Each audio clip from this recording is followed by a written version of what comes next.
Well, thank you. I got a message at 3 o'clock this morning.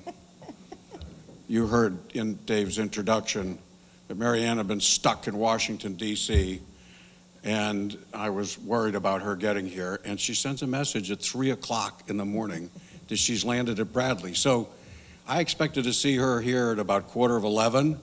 She got here before I did at 8:30. So let's give her recognition.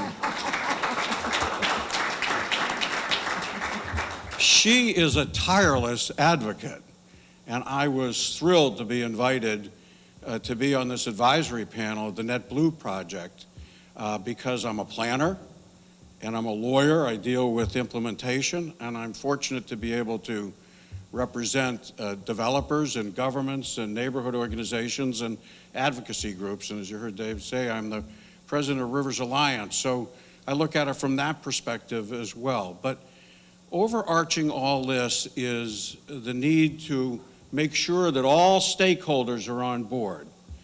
Now, the NetBlue project is very important, and I strongly encourage you all to consider it, but it is not an end-all in and of itself. We have to orchestrate techniques as part of our planning process, and this is a very important, can be a powerful technique to be used, but has to be used along with others dealing with demand reduction, and supply development, and balancing those.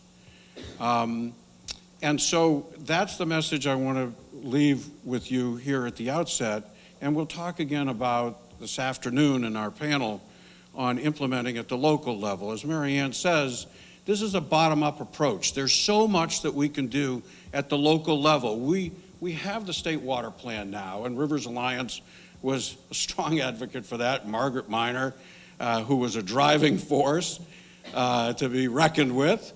And so that's great. That's a top-down approach, but we need to be effective in addressing this issue for future generations.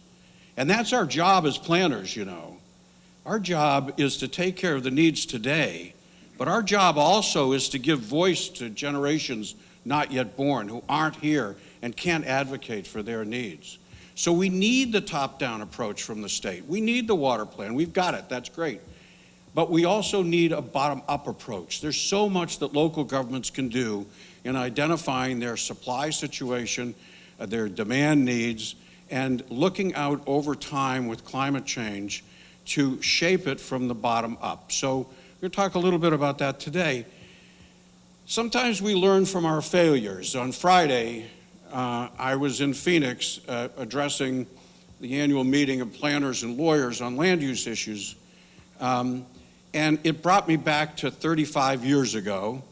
And I know, Mary Ann, you may remember this. I know you know this story a little bit.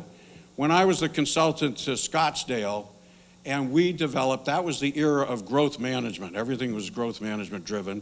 And we were very interested in Scottsdale. The Salt River wasn't supplying enough water for Scottsdale's rapidly developing residential community. And I was tasked with developing a growth management plan because, you know, water infrastructure, economist, my friend Jim Nicholas from Florida, says water infrastructure is lumpy. You know, it only comes in big increments. And you want to tailor development to fit in with this lumpy increase in supply.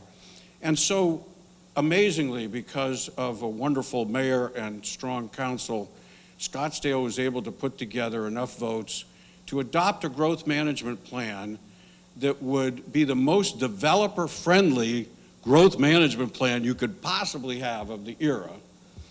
And to get it through in a place like Scottsdale, which was totally hands-off when it came to regulation, and got it adopted to try to help the development community not end up with houses without water. And we got it adopted, and 3 days later it was repealed. The shortest running growth management program ever in the country, and yours truly was behind it. And the reason was that even though there was a weak coalition involving the development community, they weren't entirely on board. And once they began to think about any regulation, they pushed back and caused it to be repealed. So it's not just about developers, but it's about all of the consumers of water, the individual homeowners as well. And here's a few lessons that I think are kind of takeaways in the contribution that Mary Ann asked me to make with regard to this particular initiative of NetBlue. Developers need certainty. One of the things about NetBlue is you can go into these schedules, into these worksheets, into the program, into the regulations, and it is essentially self-actuating so that they can look and see what the cost is going to be in terms of providing those offsets. Because guess what? Developers don't pay the cost of any these development conditions. They don't. You can't make them. They'll go elsewhere outside the jurisdiction. They'll leapfrog to somewhere else. Instead, they're going to pass it back to the seller of the property and say, I can't pay you as much for it because I've got to do some water offsets as a condition of my approval. Or they'll pass it forward to the consumer to the extent that they can, which also, there's a lesson here and a message as well, and that is we got to make sure our jurisdictions are large enough to encompass avoiding leapfrog development that avoids the regulations. So certainty is very important. Speed. Not only developers want certainty, but they want speed. Connecticut is not known for its speedy development approval process. In fact, it's kind of an embarrassment nationally. I'm fortunate to have friends all across the country in the land use business who have a varied practice as I do, and they say things are not good in Connecticut when it comes to getting development approvals. We need to look at more self-actuating, self-implementing initiatives, and NetBlue is one that can do that for the most part. And it's easy to do.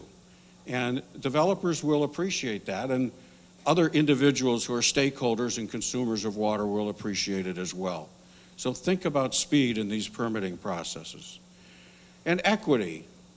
Equity in terms of who bears the burden now and who bears the burden now and in the future. Some of these programs might be aided by local contributions of local government funding of some infrastructure projects, some revolving funds monies, because we really are working for people that may not live in our communities yet but will in the future and will be beneficiaries of these water offsets.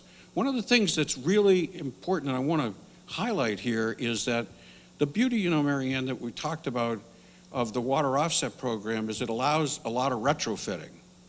It allows developers to go off-site, find some other things. We had a joke, I guess I could tell it publicly here. What happens here stays here, of course it's being recorded. But is that we're going to run out of low-flow toilets if we're not careful here. So there's a lot that you can do with low-flow appliances and plumbing, but they're going to have to go beyond that. And my own personal situation, such it was interesting to listen to this controller issue. I have a 19-year-old irrigation system on my house in Simsbury, and it has an old-style controller. Well, the irrigation people said, you really need a smart controller. So I installed the one that was talked about here this morning. We're now beginning to see how it works or doesn't work, but it costs several $100s. If we can incentivize people like myself, which I was happy to do it, to go back and retrofit, which we can do through NetBlue, we'll achieve a lot that we can't achieve with just new development. It can't be just new development. It has to be new development working with old development to retrofit our physically, functionally, and economically obsolescent development system with regard to water supply and demand. And fairness. Ultimately, it is a matter of fairness. Connecticut's kind of unique, and it has a doctrine that goes beyond constitutional protections called fundamental fairness. And there are decisions made with regard to land use decisions, with regard to land use cases, one type or another, that are based in fundamental fairness. It's not just due process, it's not takings, it's not Fifth Amendment property rights protection, it's fundamental fairness. And all the stakeholders want to make sure that this process is fundamentally fair. So with that, we'll have 5 minutes, I guess, for questions, comments, and I guess you could begin with, I have a friend who, or something like that, and we could hear it. Thank you for your attention.